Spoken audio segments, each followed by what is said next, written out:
So meron nga po silang tatlong option dyan to cash out.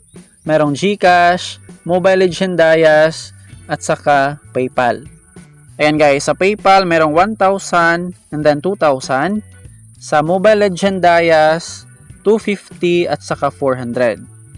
Tapos sa GCash naman, merong 500, 1,000, 2,000, 5,000 at saka 25,000 pesos. Ayan, meron tayong balance na 2,564 pesos. Bali, i-cash out natin tong ating 2,000 pesos. And then agree. Basahin nyo lang tong kanilang agreement. So dito guys, ilagay natin yung pangalan ng ating GCash, GCash number, tapos verify GCash number. Ayan, nag-success na guys. I-check lang natin siya. So ito na yung ating kinash out na 2,000 pesos. Naka-in progress na yung status.